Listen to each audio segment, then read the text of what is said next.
Hello everybody, welcome back to the Gear Shed. Today I've got another headlamp review for you. This guy here is the Nitecore HU60. This is a new headlamp from Nitecore. This guy is a little bit different than some of the other offerings they've been putting out over the last sort of year or so. This has a remote battery pack, or it kind of doesn't. So it doesn't come with a battery pack. What it does is it runs on any USB power bank you happen to have handy around the house, which I have a few here that we will experiment with in a minute. Now, it is really, well, they recommend, Nitecore recommends, that you obviously buy one of theirs.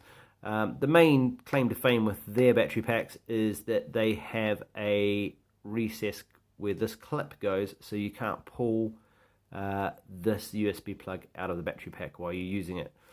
The price of these is quite high actually for what, I mean, the specs are quite good, but the price is quite high. I think they're asking for a 10,000 milliamp hour battery pack is something like 40 quid or something like that, where you can buy an Anker one, which is what my what I've got over here, for a lot less than that. So claim to fame. So this has got an interesting head setup with its LEDs. Now it is both a flood and a spot setup. The head unit here, all aluminium, so it's got pretty good heat distribution. It's got a nice aluminium bracket here going onto a plastic holder. LED wise, you've got 4 LEDs on the outside. Now I will go through and tell you what they are. They are quite a mouthful. So the 4 outside ones which do the flood beam, Crees, the XP, G3, S3 LEDs. And then in the middle here, you can almost make out that little domed piece in the middle. That is your spot, and that is one XHP35 HD E2 Cree LED. So how this works is that they will, as anything in the world of marketing, it has an industry leading adjustable e-focus design. So essentially it's got 2 lots of LEDs, and what it does is you can start off with a full flood, which will be all these 4 at full power. Then you click your button, which I'll show you how the buttons work in a minute, and then it goes down to 75% flood, 25% spot, so it'll turn on this middle one. Then you click it again, and then you get 50-50, so half flood, half spot. Click it again, you get 75% spot, 25% flood, and then again 100% spot. So you can basically toggle up and down how many of these, sort of the percentage of light output you get from each one of these. But you can also then adjust the output as well. So you can go turbo, high, medium, low, but that will then give you a percentage of whether it's spot or flood, if that makes sense. So all the main functions to turn the light on and to go through the power settings operated by this little electronic switch at the top here that has a little blue LED underneath it, which when we plug in the battery pack you might just about to make out. It's not massively prominent, just in the front here you can see through the gap. So that turns it on and off, and it does the power settings. So you have it starts off in ultra low when you turn it on, so it's press to hold to turn on. First setting is ultra low. Now that gives you now this is a lot of information, so I'll try and keep it simple. The run times and power outputs are kind of similar between if you 100% spot or 100% flood. So if we say 100% spot, so on ultra low you're getting 5 lumens out of the little guy in the middle there, and he's supposed to run for 45 minutes. Now this is on Nitecore's 500 milliamp hour battery pack. Okay, so depending on which battery pack you plug in, these numbers are going to change. So it's kind of like people will say, well, do a run test. Well, it depends on what you're plugging it into, and it depends on the quality and how the outputs work. And I'll go through that in a minute, because there is a few things you need to consider if you're want to get the best out of this, or all the different settings to work. So ultra low, which is that 5 lumens, 45 hours. Then low, which is 50 lumens for 23 hours.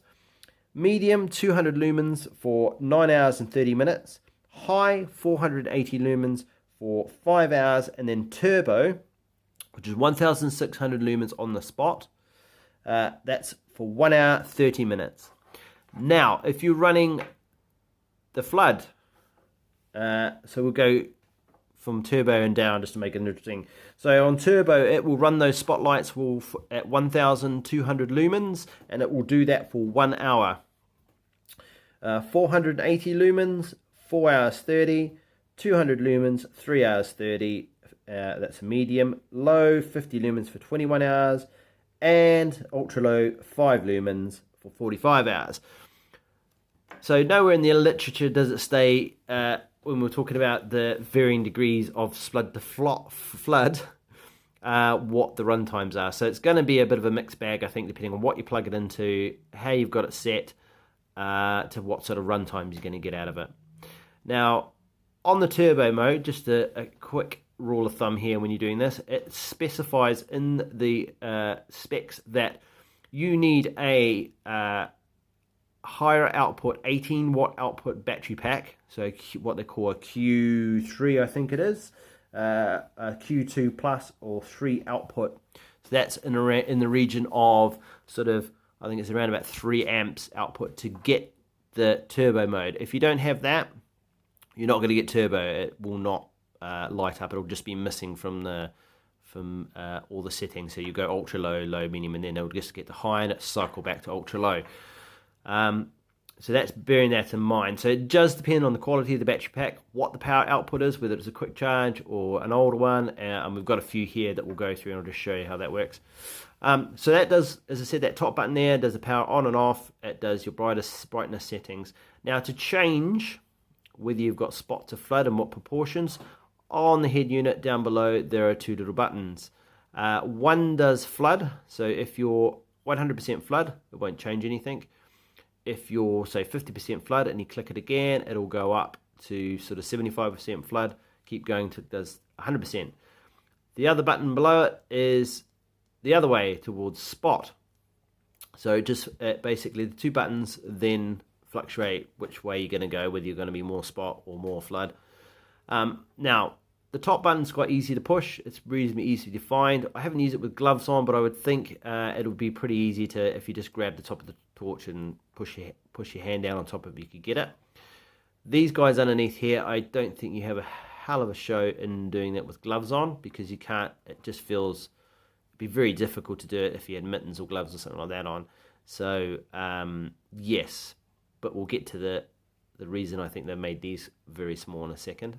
The rest of construction, you've got obviously a USB cable that comes out. It's got their new headbands, which are perforated, so the elastic actually has little holes in it.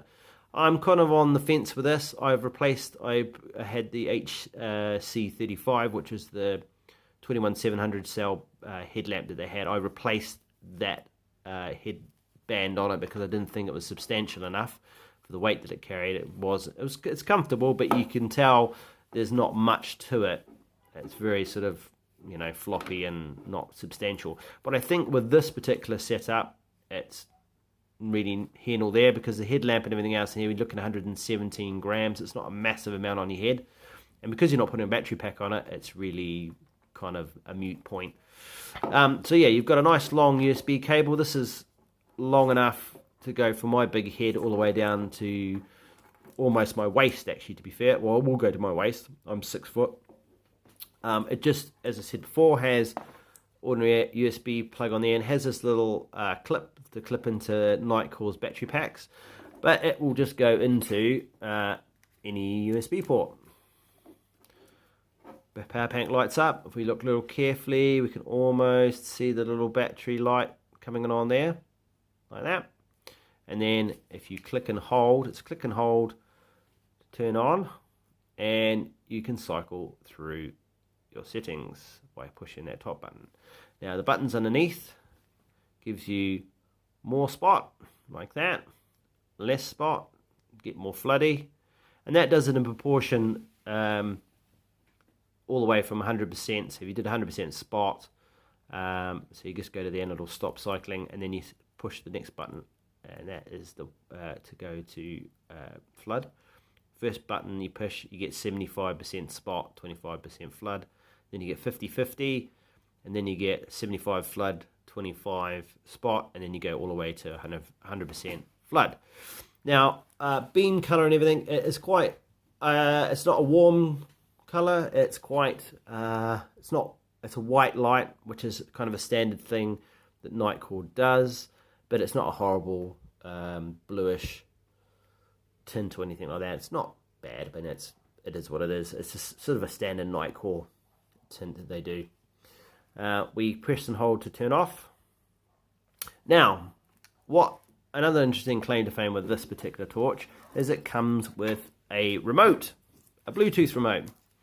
It's got quite a cheesy, cheap strap on it, which is almost like a Velcro cable tie.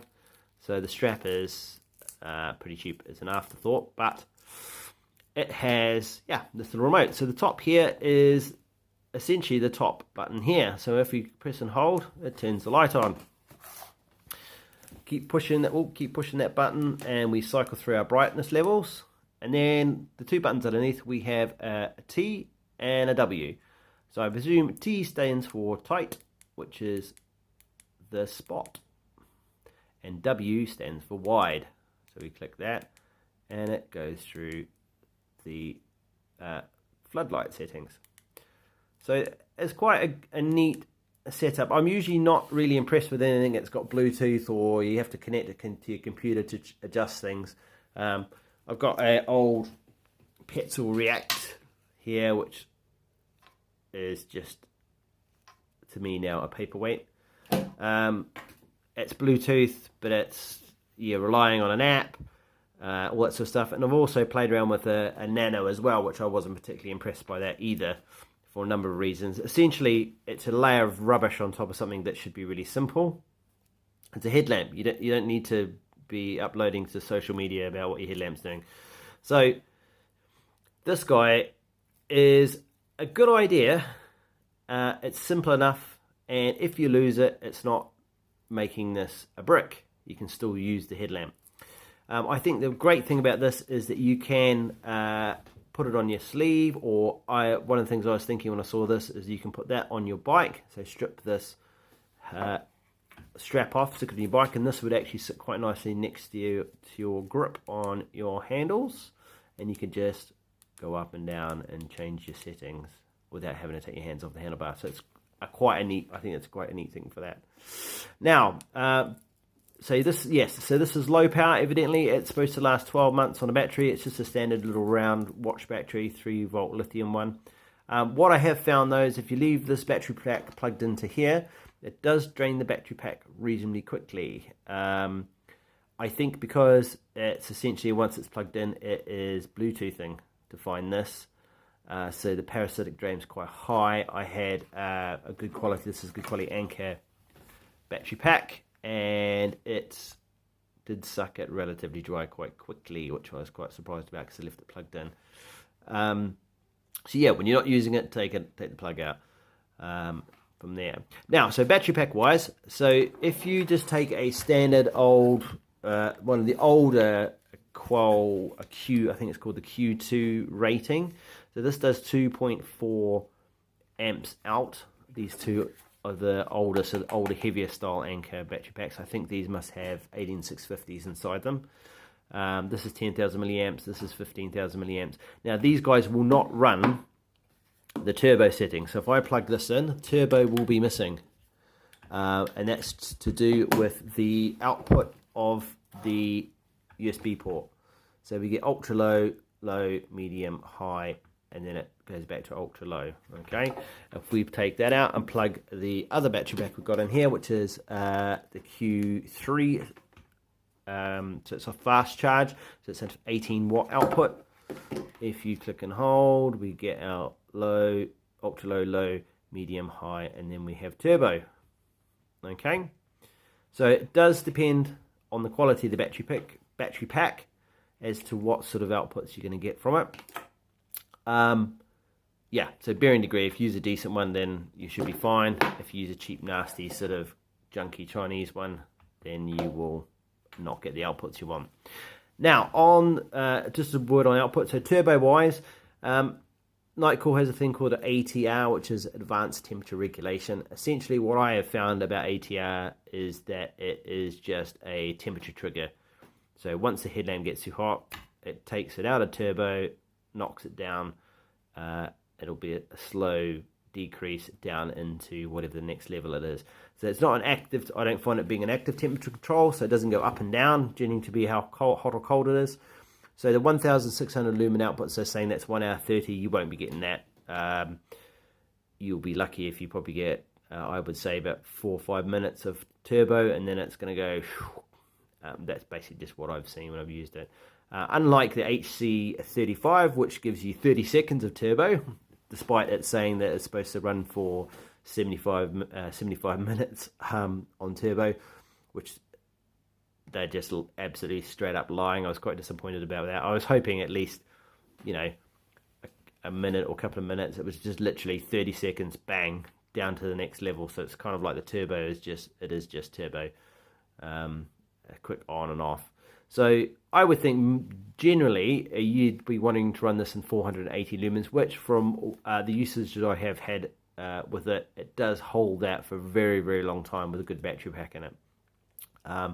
So yeah, the other great thing about this is that depending on what you want to do, you don't have to haul around a massive battery. So if you're going, you know, for an all night ultra race or an orienteering race, you can grab a bigger battery pack and power it with that. Or if you're only going to go away for a quick run around the block or something, you can plug in a small, 3000 milliamp hour battery pack, and that'll be enough to get you around where you need to go.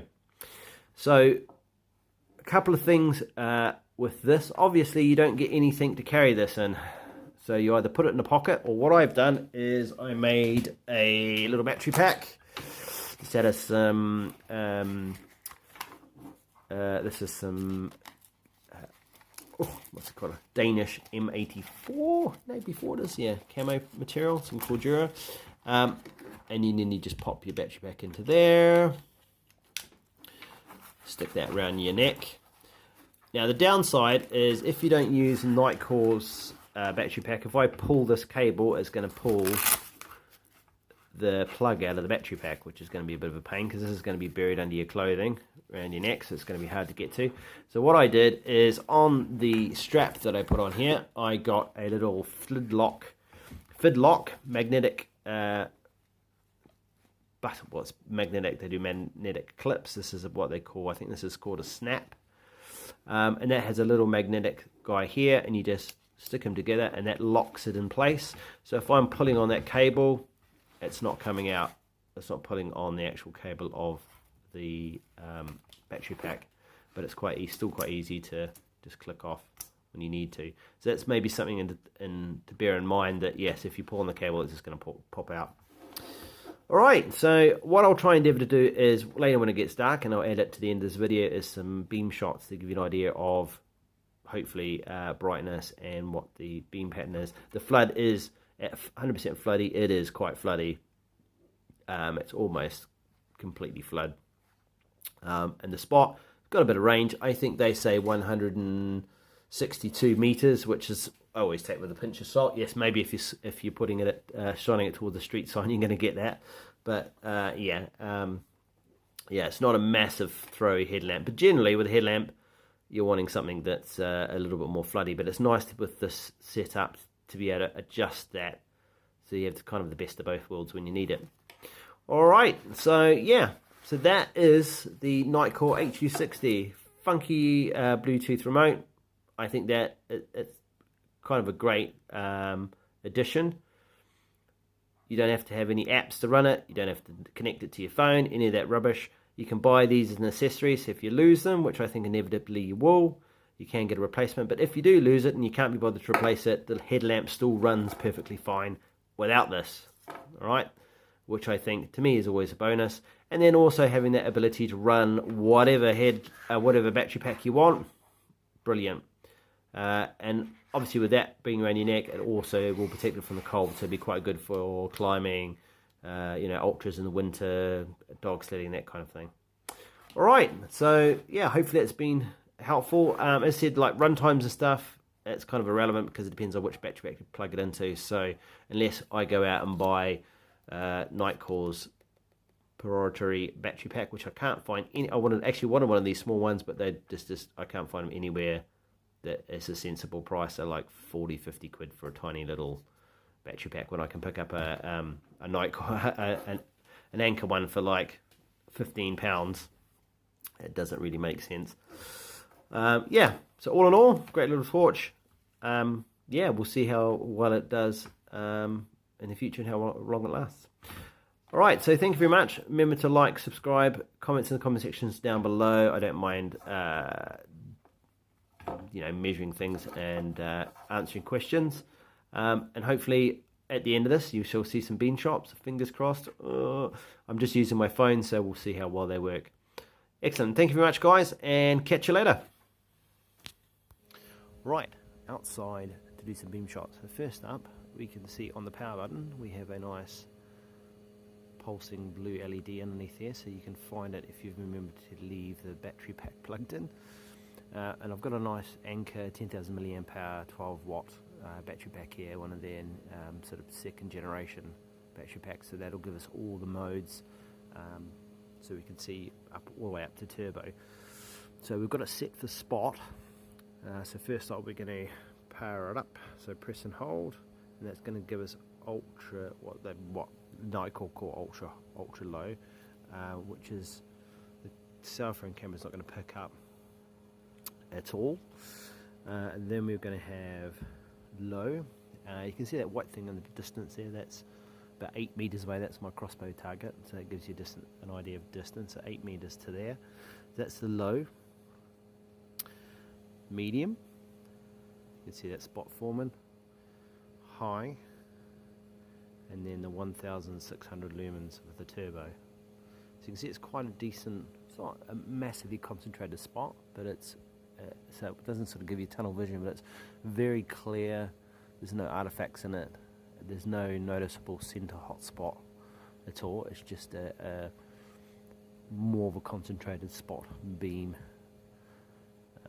So that, yeah, it's pretty good. It's actually not too bad. I've hit the last Nitecore I had with the HS33. They had quite a prominent hotspot, whereas this one doesn't.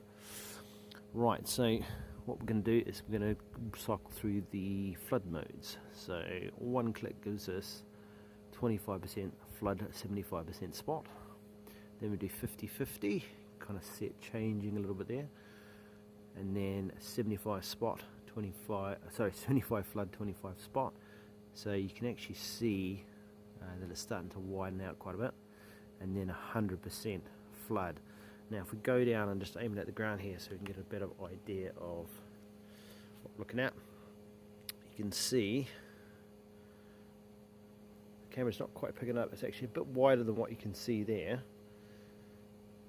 because the camera's not quite picking up the last bit of spill, because it's not sensitive enough for the light. But that gives you an idea of what sort of angle we've got for the flood. If we cycle up back into the spot, you can see there how it changes the beam pattern. So going out to flood, and then back into spot. So you can sort of see there's no artifacts again with the spotlight. So there we go. Hope that just gives you an idea of beam patterns and how it looks cycling in from flood to, there we go, flood to spot. Alright, I hope that helps, guys. Thank you very much. Remember to like and subscribe, and I will see you next time.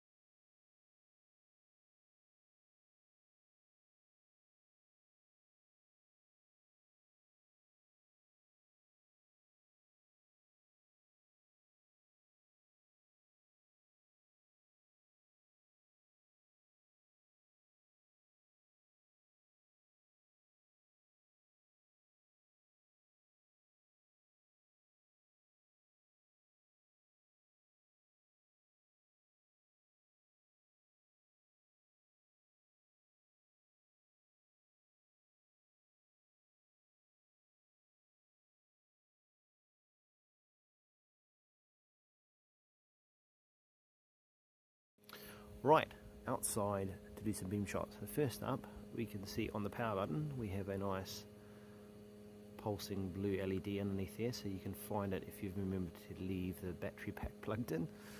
And I've got a nice Anker 10,000 milliamp hour 12 watt battery pack here, one of their sort of second generation battery packs, so that'll give us all the modes, so we can see up all the way up to turbo. So we've got it set for spot. So first off, we're going to power it up, so press and hold, and that's going to give us ultra, what Nitecore call ultra low, which is the cell phone camera's not going to pick up at all. And then we're going to have low. You can see that white thing in the distance there, that's about 8 meters away. That's my crossbow target, so that gives you an idea of distance. So 8 meters to there, that's the low. Medium, you can see that spot forming. High, and then the 1600 lumens with the turbo. So you can see it's quite a decent, it's not a massively concentrated spot, but it's so it doesn't sort of give you tunnel vision, but it's very clear. There's no artifacts in it. There's no noticeable center hotspot at all. It's just a more of a concentrated spot beam. So that, yeah, it's pretty good. It's actually not too bad. I've hit the last Nitecore I had with the HS33. They had quite a prominent hotspot, whereas this one doesn't. Right, so what we're going to do is we're going to cycle through the flood modes. So one click gives us 25% flood, 75% spot. Then we do 50-50, kind of set changing a little bit there, and then 75 spot, 75 flood, 25 spot. So you can actually see that it's starting to widen out quite a bit, and then 100% flood. Now if we go down and just aim it at the ground here so we can get a better idea of what we're looking at, you can see the camera's not quite picking up. It's actually a bit wider than what you can see there, because the camera's not quite picking up the last bit of spill, because it's not sensitive enough for the light. But that gives you an idea of what sort of angle we've got for the flood. If we cycle up back into the spot, you can see there how it changes the beam pattern. So going out to flood, and then back into spot. So you can sort of see there's no artifacts again with the spotlight. So there we go. Hope that just gives you an idea of beam patterns and how it looks going, cycling in from flood to, there you go, flood to spot. Alright, I hope that helps, guys. Thank you very much. Remember to like and subscribe, and I will see you next time.